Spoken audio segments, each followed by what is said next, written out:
반갑습니다. 오늘 저희들이 읽을 말씀 요나서 1장 1절부터 3절에 있는 말씀입니다.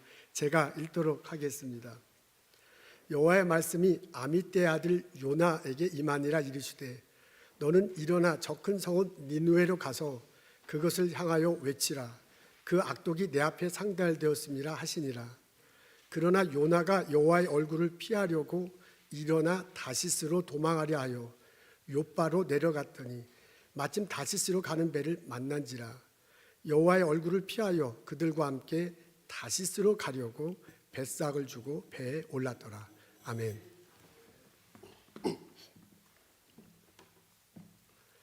요나는 기원 700여 년 전 여로보암 2세 때 북이스라엘에서 활동했던 예언자입니다. 요나에게 하나님 말씀이 임합니다. 너는 일어나 니느웨로 가서 전하거라. 앞으로 40일 후에 니느웨 성이 망할 것이다. 요나가 가지 않습니다.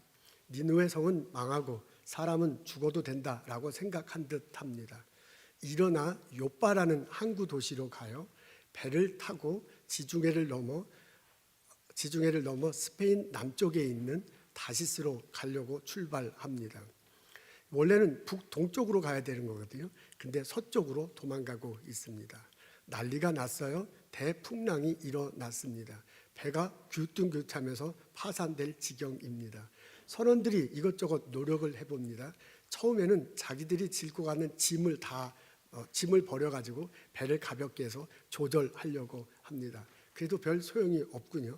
그래서 각자의 신들에게 열심히 기도를 했습니다. 차도가 없습니다. 어떻게 할까 하다가 제비뽑기를 하자고 제안이 나왔어요. 누구 때문에 이런 일이 벌어졌는지를 가려내자 하고 제안을 합니다. 제비를 뽑았어요. 요나가 드러났습니다. 선장이 요나에게 물어봐요. 너는 누구냐? 어디서 왔느냐? 도대체 이런 일이 왜 벌어지냐? 요나가 대답을 하죠. 나는 히브리 사람입니다. 하나님 명령이 있는데 그대로 안 하려고 도망가는 중입니다. 선장이 깜짝 놀래요. 그리고 선원들과 주변에 있던 사람이 두려워합니다. 바다는 막 점점점 파도가 일어납니다. 어떻게 할 줄 몰라서 막 더욱 당황스럽게 돼요. 요나가 말합니다. 나를 집어서 바다에 던지십시오. 그러면 문제가 해결될 것입니다. 선장과 선원이 그렇게 할 수가 있나요? 이 사람들도 아직 손님인데. 그래서 머뭇거리면서 어떻게 할지 모릅니다. 근데 그냥 파도가 막 더 일고요. 어떻게든 해보자 하고 노를 저어서 육지로 가려고 막 하다는데 도저히 안 돼요. 할 수 없이 요나를 바다에 던져버렸습니다. 무섭게 뛰놀던 바다가 잔잔해졌습니다. 오늘 에피소드를 읽으면 4명의 캐릭터 혹은 등장인물이 나옵니다. 그것을 정돈해 보면 이렇습니다. 하나님과 요나가 있죠. 하나님이 요나를 불러요. 요나를 보고 니느웨 사람들에 가서 너도 회개하라 라고 전하라고 합니다. 근데 니느웨 사람들한테 가지 않고 배를 타고 가서요. 그래서 선장과 선원을 만납니다. 그러니까 이 에피소드에는 4 캐릭터가 등장해요. 4 인물 혹은 4 등장인물이에요. 하나님, 요나, 그다음에 니느웨 사람들과 선장과 선원입니다. 이렇게 구분해 놓고 이 사람들이 한 일 혹은 이 사람들이 한 역할, 이 사람들이 한 것 말한 특징들을 이렇게 요약해서 적어 놓으면 이렇습니다. 하나님은 그 요나를 부르시고 요나에게 명령했어요. 너 니느웨로 가서 회개하라고 말씀을 전하라 라는 그런 얘기를 하셨습니다. 그래서 하나님 옆에 부름 명령이라고 이렇게 적어 놓습니다. 요나는 하나님이 부르시고 명령한 대로 순종해야 돼요. 그래 가서 전해야 되는데 그렇게 하지 않죠. 요나는 예언자예요. 예언자로서 자기의 예언 은사가 있고 능력이 있어요. 그것을 발휘해서 하나님 말씀 순종해야 되는데 그렇게 하지 않습니다. 그래서 요나 옆에 은사 능력이라고 이렇게 적어 놨습니다. 이 사람이 요나가요 니느웨 성에 가서 너희들 회개하라 라고 그렇게 전하면 이 사람들이 회개해가지고 다 살아날 거거든요. 그 일을 할 의무가 있어요. 그게 요나의 책임이야. 그렇게 해서 니느웨 성 사람들에게 공언을 해야 돼. 그게 니느웨가 그 요나가 해야 할 일인데 그걸 하지 않았어요. 그래서 니느웨 사람들 옆에다가 그의 사람의 사회적 의무, 책임이라고 했는데 공언이 더 맞아요. 의무, 책임이 있다 이렇게 적어놨습니다. 그렇게 하지 않고 이제 도망가다가 선장과 선원을 만나는 거예요. 선장과 선원은 그게 자기 잡이야. 자기 호구지책이에요. 그걸 내서 돈 벌어서 가족들과 함께 살아가는데 느닷없이 이 사람이 와가지고 지금 난리 나서 죽게 생겼습니다. 그래서 비즈니스 하는 거 지금 다 망가뜨리게 놨어요. 그러니까 선장과 선한 입장에서는 날벼락 떨어졌는데 그 사람들은 호구지책, 지금 먹고 사는데 이 사람 괜히 끼어들어가고 하나님하고 아무 상관이 없어. 그 사람들은 지금 날벼락을 맞는 일이 벌어졌습니다. 이런 식으로요, 이 에피소드에 등장하는 캐릭터를 정돈해 놓고 그 사람이 하는 일, 역할을 이렇게 적어 놓고 곰곰이 생각하면 떠오르는 단어가 있습니다. 그게 뭐냐면 사명이에요. 요나는 사명이 있어요. 요나 소명, 하나님이 불렀다라는 점에서 보면 소명이고, 요나가 해야 할 일이다라고 생각하면 사명이죠. 요나는 사명이 있어요. 그게 니느웨 성 사람들에게 가서 회개하라고 말을 해야 돼. 그게 그 사람이 해야 할 의무고, 그게 니느웨 성 사람에서 공헌할 수 있는 일이야. 근데 그거 안 하잖아요. 자기 은사와 능력이 있음에도 불구하고. 그리고 도망가가지고 남 비즈니스 하는 다 망해시켜가지고서 남들 꼴딱 망하게 해놨어요. 호구지책을 어렵게 해놨습니다. 이 네 캐릭터가 사명, 요나가 사명대로 순종했으면 이런 일이 안 벌어지는 거거든요. 안 했기 때문에 이런 일이 벌어져. 그래서 요나를 중심으로 이 네 캐릭터가 서로 엮어져 있는 것을 알 수 있습니다. 제가 이걸 이렇게 정돈해놓고 본문을 읽고 묵상하고요, 이렇게 정돈해놓고 곰곰이 생각하니까 우리가 말하는 사명이 무엇인지, 사명의 특징이 어떤 것인지를 알 수 있습니다. 여러분, 여기에 보니까 사명의 특징을 알 수 있네요. 사명은 우리가 예수 믿는 사람들에게 할 일이 있다, 사명이 있다, 우리가 그렇게 얘기하는데, 그렇게 하나님이 나를 불렀다 얘기하는데, 그 사명의 특징이 있습니다. 그건 하나님께서 부르시는 거네요. 그리고 하나님께서 나를 부르시고 나에게 그 사명을 주실 때는 나에게 은사와 능력을 주셔, 어떤 재능을 갖게 하셔. 그리고 내가 그 은사와 능력이 없으면 그런 은사와 능력 있는 사람을 나한테 보내줘. 그래서 두세 사람 뭉쳐서 그 일을 하도록 하십니다. 그래서 그 하나님께서 부르신 나에게 맡겨진 일을 하면 내가 다른 사람, 이 사회에 내 의무를 다하는 거고요, 내가 그 일을 함으로써 이 사회에 공헌할 수 있어. 그뿐만 아니라 내가 그 일을 하면서 내 호구지책이 돼. 내가 이렇게 먹고 살 수 있어요. 그뿐만 아니라 내가 그 일을 함을 통해서 다른 사람도 호구지책이 잘 돼. 다른 사람도 비즈니스가 잘 돼. 쉽게 얘기하면 다른 사람들도 좋은 일이 생기는 거야. 사명에는 그런 특징이 있구나라는 것을 알 수 있습니다. 여러분, 그뿐만 아니라요, 이 다이어그램을 놓고 곰곰이 생각하면 어떻게 자기가 사명을 발견할 수 있고, 그리고 어떻게 그 사명을 확인할 수 있는지도 알 수 있습니다. 제가 이걸 놓고 곰곰이 생각해보니까요, 일반적으로 예수 믿는 사람은 이 중에 어느 한 곳으로부터 사명을 했다는 것을 발견하고 시작하고요, 그리고 다른 것을 통해서 확인합니다. 그런 과정을 겪습니다. 이렇게 말하면 좀 복잡한데요, 예를 들고 설명을 하면 좀 더 쉬워집니다. 예를 들자면 이렇습니다. 많은 케이스에 사명은 하나님께서 불러서 이게 하나님이 나에게 맡겨준 일이구나 라고 확신이 되면서부터 그걸 사명을 감당을 하죠. 그 재능을 가지고 사회에 공헌하며 자기가 먹고 살기도 하고 다른 사람도 비즈니스 잘 되고 풍요롭게 그렇게 합니다. 요나도 그런 거죠. 하나님께서 요나 딱 부르셨어요. 너 니느웨로 가라 하고 딱 맡겨줬단 말이에요. 이건 분명히 하나님께로부터 받은 사명입니다. 바울도 그렇죠. 원래 바울은 예수 믿는 사람 죽이러 다니는 사람이에요. 예수하고 아무 상관이 없어요. 근데 담에기서에서 예수님이 만나 주시잖아요. 그러면서 너는 내 거다 하고 이렇게 딱 이제 불러 주십니다. 그러면서 이방인들에게 복음을 전하라고 합니다. 그게 그 사람에게 사명이에요. 모든 이제 다 그런 건 아니지만 대부분 이제 목사님들에게나 선교사님에게는 그게 분명히 하나님께서 부르고 그리고 맡겼다 하는 그런 사명 의식 같은 것들이 있습니다.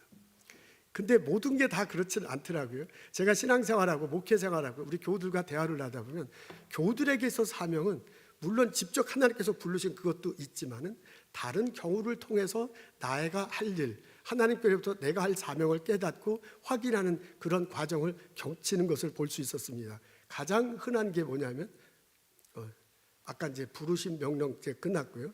그 다음에 가장 흔한 게 은사와 능력이야. 보통 사람들에겐 자기에게 준 은사와 능력이 있어요. 그것을 통해서 하나님 사명을 발견하고 사회에 공헌하고 자기도 이렇게 일을 하면서 돈을 벌기도 하고 다른 사람들에게 도움을 주는, 그러면서 사명이 확인되는 과정을 겪는 것을 볼 수 있었습니다. 예를 들자면 이렇습니다. 여러분 보스턴의 프로 농구팀이 있어요. 셀틱스라는 농구팀인데 그 보스턴 셀틱스 농구팀에 제이슨 테이툼이라는 선수가 있습니다. 이분이 20대 중반인데 지금 농구를 아주 잘해요. 그래서 스타다라는 소리를 듣는데 나중에 슈퍼스타가 될 거다. 20대 후반에 슈퍼스타가 될 거다라고 주목을 받는 선수가 있습니다. 이분이 운동 시합 나가기 전에 꼭 하는 게 있습니다. 저거예요. 이제 막 시합하기 전에 나가서 저렇게 기도를 하고요. 그다음에 귀를 이렇게 만지고 이렇게 해요. 그래서 이걸 매번 합니다. 근데 저 사람이 워낙 농구를 잘하고요. 그 보스턴 셀틱스가 요새 잘 나가잖아요. 이게 전 세계에 막 이렇게 TV로 중계가 되는 거예요. 그래서 사람들이 궁금해. 뭐 이거는 이제 기도하는 거에 확신하니까 이제 인터뷰하는 것을 봤습니다. 이거 뭐라고 기도하느냐? 그랬더니 저 썼는데 내가 이렇게 하나님께서 이제 내용은 이렇습니다. 왜 이렇게 하느냐라고 물었더니 어린 시절부터 초등학교 때부터 그렇게 했다고 그래요. 이렇게 하게 된 건 할머니 때문이랍니다. 이 할머니가 이 학생 어린 시절부터 교회를 데리고 가고 농구 연습장, 농구 시합에 데리고 갔어요. 그래서 할머니가 계속 얘기해 줬대요. 너가 이렇게 농구를 잘하는 재능을 가진 것은 하나님께서 주신 것이다. 내가 가진 것은 모든 것이 하나님께서 주신 것이다. 교만하지 말고 겸손하라. 이 재능을 가지고 하나님을 예수 그리스도를 드러내는 데 써야 된다. 라는 얘기를 계속 귀가 닳도록 이렇게 이제 막 계속 해준 거예요. 그래서 이제 그러니까 자기가 이제 그걸 계속 마음속에 갖고 있었죠. 인터뷰 하는데 보니까 그 언제부터 예수를 믿었냐 이렇게 하는데 I made the decision 해놓고 5 or 6 years라는. 그러니까 유아부 초등학교 1, 2학년 때 내가 예수 믿기로 그렇게 결심했다 하고요. 그 이후로부터 이렇게 계속 믿음이 성장했다고 합니다. 근데 이거는 알겠는데 이건 뭐냐 그랬더니 그 할머니하고 얘기하면서요. 내가 너한테 얘기해 준 거 그거 꼭 기억해라. 귀가 닳도록 얘기한 거 꼭 기억해라 그랬대요.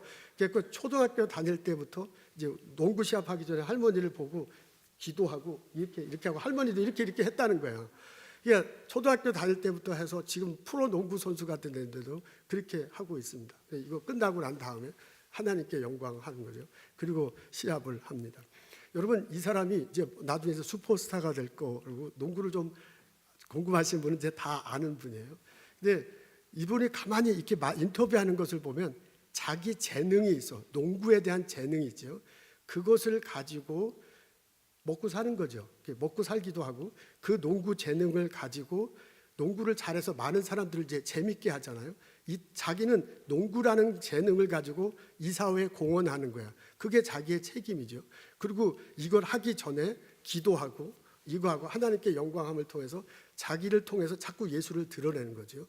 그게 자기가 할 일이에요. 이게 농구를 잘하게 챔피언십 되고 막 그러면 주변에 사람들이 많이 모이니까 주변에 비즈니스도 잘 되는 거야. 그러니까 주변에 가게도 막 잘 돼서 그 사람들도 먹고 살기 좋게 되는 거죠. 여러분 아까 제가 보여준 그 다이어그램 생각나시죠? 그대로 이렇게 딱 보면 이 사람은 농구를 통해서 자기 재능과 은사를 통해서 하나님께서 내게 맡겨준 일이다라는 걸 발견하고 이렇게 살아가는 겁니다. 제이슨 테이툼은 농구를 잘하는 게 그 사람의 사명이고 소명입니다.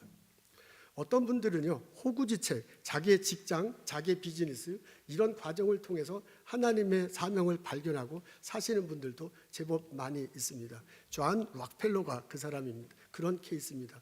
존 락펠러가 석유업을 통해서 비즈니스를 아주 크게 했네요. 크게 했네요. 그다음에 이제 나중에 철도 운영권까지 해서 갖고 한때는 미국의 석유 유통의 95%를 장악했대요. 그러니까 이거 엄청나게 많이 장악한 거예요. 그러면서 이제 비즈니스를 키웠는데 그때 막 편법, 사기 이런 걸 막 마다하고선 이 비즈니스를 키웁니다. 그러다가 문제가 생겨요. 1892년에 이게 독점 기업이다. 스탠다드 오일 트러스트 회사 이름이 그런데요. 그게 독점 기업이다라는 판독을 받았습니다. 그래서 이거를 분할을 해야 돼요. 그럼 비즈니스 하는 사람으로서 아주 큰 위기입니다. 그때 병까지 걸리죠. 병 이름이 알로피셔라는 병인데 이게 머리털이 빠지고 눈이 빠지고 먹지 못하고 자지 못하고 바짝바짝 말라가는 병이라고 합니다. 그래서 의사 선생님부터 진단을 받죠. 당신은 1년 안에 죽게 될 겁니다.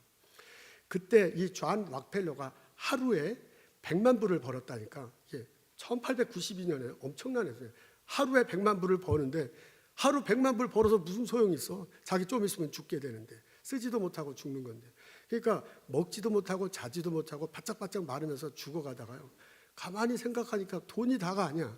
돈 벌려고 그렇게 애를 쓰고 막 편법하고 사기치고 막 그러면서 돈을 벌었는데 그 돈 쓰지도 못하고 죽는 거예요. 그래서 곰곰이 생각해보다, 아, 돈이 전부가 아니구나. 하나님이 모든 것이구나.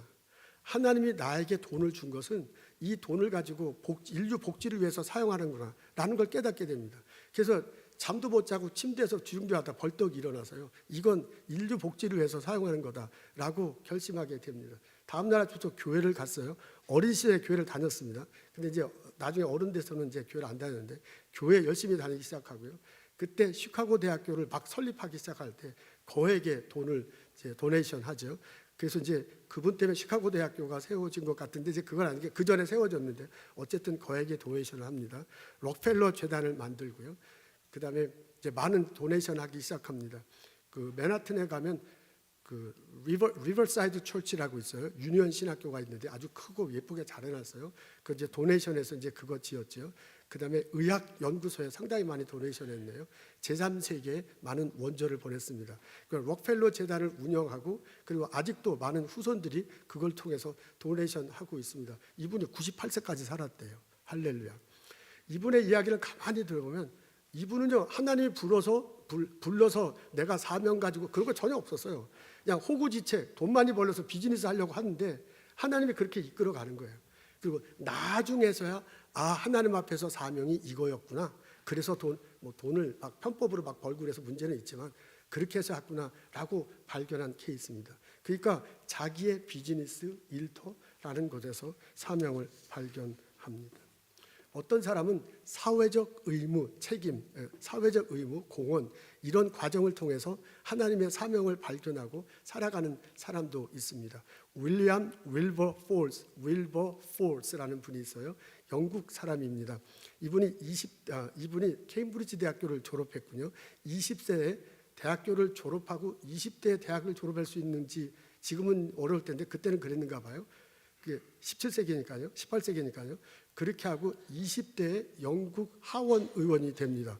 근데 이분 집안이 워낙 영국에서 빵빵한 집안이에요. 그래서 아마 이제 케임브리지도 나왔고 집안의 덕을 입어서 일찍 하원 의원이 됐어요. 그리고 이제 하원 의원 생활을 하는데 25세에 회심하게 됩니다. 그때 이제 존 웨슬리가 영국에 막 계속 복음을 전하면서 영국이 막 하나님 앞에 돌아오는 그런 세계가 됐어요. 25세에 은혜를 받고 내가 목사가 되겠다라고 결심을 해요. 근데 이제 목사가 되려면 뭔가 누구하고 상의를 해야 될 거 아니에요. 그래서 상의를 한 사람이 누구냐면 존 뉴턴입니다. 이분이 노예 상인하다가 나중에 목사가 된 분이고 어메이징 그레이스, 나 같은 죄인 살리신 그 작사를 하신 분이에요. 그래서 그분을 찾아가가지고 내가 은혜 받았다, 이제 목사가 되겠다라고 하니까 그분이 막 말리면서 너 목사 될 필요 없다, 넌 목사하면 안 된다, 너는 정치라는 의자, 20세 정치 하원의회에 당선된다는 건 아무나 할 수 있는 게 아니다. 너는 그게 재능이고 너는 은사니까 그 하원에서 내가 할 일을 찾으라. 너 말고도 목사 될 사람 많다. 뭐 이래서 막 말렸어요. 그래서 아니 당신은 목사 됐으면서 왜 나보고 목사 되지 말라는 거야. 그러니까 자기는 노예 무역 상인이었어요. 그걸 계속하면서 흑인 노예도 아니야. 흑인을 갖다 파는 이제 그거죠. 그거 갖고서 목사할 수는 신앙생활 할 수 없으니까 이제 할 수 없이 이제 목사가 됐다고 너는 의회에 계속 나가라 합니다. 그 말을 들으니까 또 말도 맞아요. 그래서 이제 의회에 남게 됩니다. 그러면서 그렇다면 하나님 은혜 받고 회심 받은 내가 이 의회에서 할 수 있는지 무엇인가 하고 생각하기 시작합니다. 기도하기 시작합니다. 그러다가 노예 무역, 이제 존 뉴턴도 이제 그런 사례가 있으니까요. 노예 무역이 이게 하나님 뜻이 아니라 라는 생각을 갖게 되고 노예 무역을 폐지하는 그런 법안을 만들기로 결심하게 됩니다. 그때 당시 영국의 가장 큰 비즈니스는 아니지만 아주 큰 비즈니스가 노예 무역이었습니다.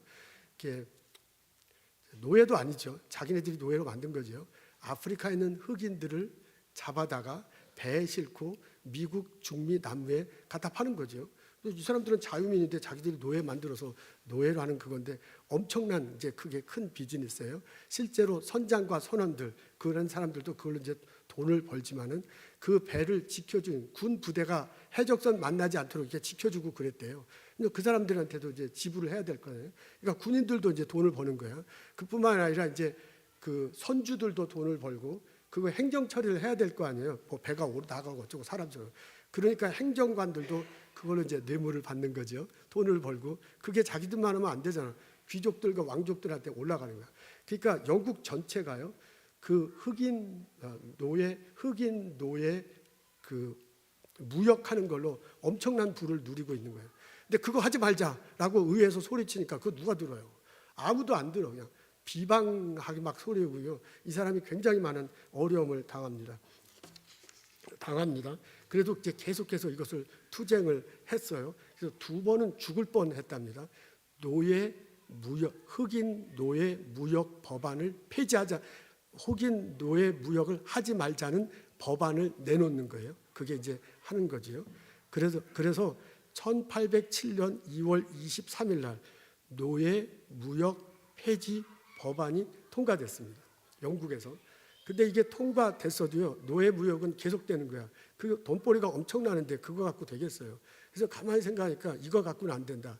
아예 영국에서 노예 제도를 폐지해야 된다라는 것을 법안에 또 통과시키려고 무진장 애를 씁니다. 그건 이제 30년 걸렸어.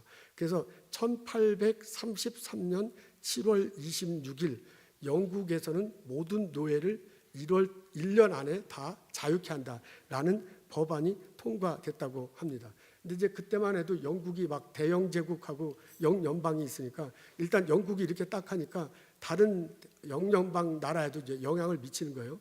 그리고 이제 영향을 미치다가 나중에 영연방은 아니지만 영어권인 미국에도 영향을 미쳐서 미국은 1865년 12월 18일에 노예제도가 폐지됩니다. 그러니까 이 미국의 노예제도가 폐기 전에 거의 뭐 한 5, 60년 전에 이 윌리엄 윌버포스라는 사람이 이렇게 노력했어요.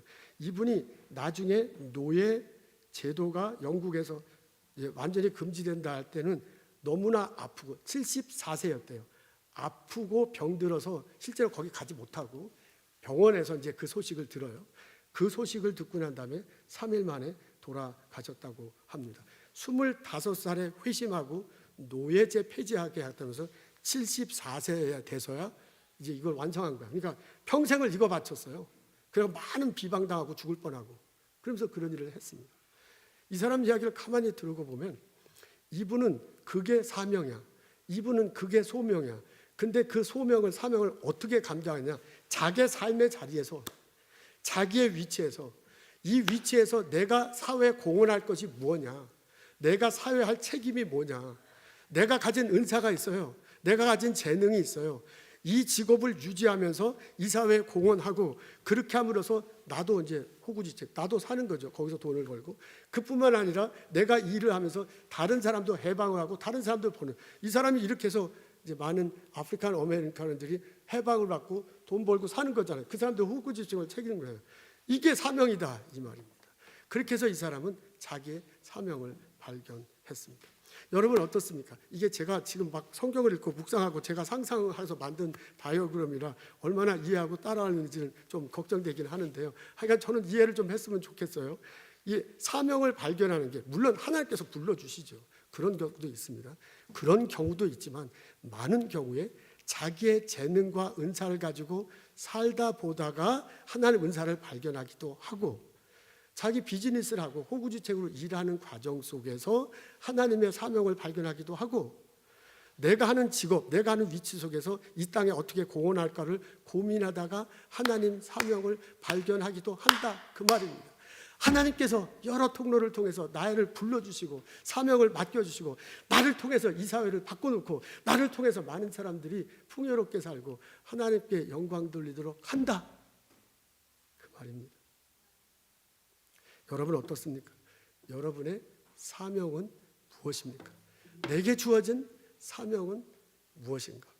하나님은 우리 각자를 불러주셨습니다. 그리고 우리 각자에게 해야 할 일을 맡기셨습니다. 그것을 찾고 그것을 붙들고 살아가는 것이 올바로 사는 것이고 의미 있게 사는 것이고 결국 풍성하게 사는 것입니다. 그것을 갖고 내가 살아갈 때 나의 재능과 은사를 잘 발휘할 수 있고 내가 이 땅의 사회에 공헌할 수 있고 나를 통해서 많은 사람들이 풍요롭게 살 수 있고 나를 통해서 하나님이 영광받고 하나님께서 하나님의 이름을 드러나게 되는 겁니다. 하나님은 그렇게 하라고 우리에게 사명을 주셨습니다. 그리고 내가 사명을 살도록 내가 몰라도 알도 내가 그 사명대로 살아가도록 그렇게 자꾸 이끌어가요. 요나 아무리 도망가도요 결국 그 사명 감당하도록 만들어요. 그것과 똑같아요. 하나님께서 내게 일을 맡겨주시고 내가 그 사명을 감당하도록 이끌어 가십니다. 그렇다면 우리가 할 일은 뭐냐면 내게 주어진 사명이 무엇인가 라는 걸 발견하고 그걸 확인하고 그것을 붙들고 살아가는 것이 소중한 것이다 라고 저는 생각합니다. 여러분 이렇게 말할 때 사명은 위대한 거다, 평생을 걸어야 되는 거다 라고 그렇게 생각하기가 쉽습니다. 오해입니다. 그럴 수도 있죠. 지금 예를 든 사람은 다 평생을 걸쳐서 그걸 했어요. 근데 안 그렇기도 합니다. 요 시간에 어떤 한 장소에서 이 사람과의 하나님의 영광을 드러나기 위해서 내가 할 일이 있어요. 그게 곧 나에게 사명이에요. 요나는 평생 니느웨 가서 복음 전한 게 아니에요. 요나는 도망가려고 해다 니느웨에서 며칠 있지도 않았어요. 그게 그때 당시에 그 장소에서 요나의 사명이야. 요나의 사명은 다른 많은 것들도 있었습니다. 그것과 똑같습니다. 위대한 사명도 있겠죠. 근데 아주 작은 사명도 있습니다. 여러분 이런 얘기를 하면 우리 어르신들, 할머니, 할아버지들, 우리 권사님, 장로님들은 이제 이 나이에 무슨 사명인가 하는 이제 그럴 수도 있을 것 같아요. 근데 제가 이번에 자료조사해 보니까 그렇지 않아. 제이슨 테이름 선수는 할머니가 라이드를 주면서 교회에 데리고 가고 그냥 계속 할머니가 얘기하는 거야. 너 재능은 하나님께서 주신 것이다. 너 이 재능을 가지고 그리스도를 드러낸다. 계속 얘기하니까 할머니가 귀가 닳도록 하니까 지금은 할머니 계시지도 않는데 자기 할머니가 얘기한 거 잘 기억해야지. 이러고 하나님께 영광 이러면서 지금 살아가고 있잖아요. 그러니까 우리 할머니 대신 할아버지 대신 이 장로님 권사님도 사명이라고 생각한다면 이 손자 손녀를 위해서 기도하고 라이드 주고 계속 예수를 믿게 하는 것도 엄청난 사명이라고 그렇게 생각합니다.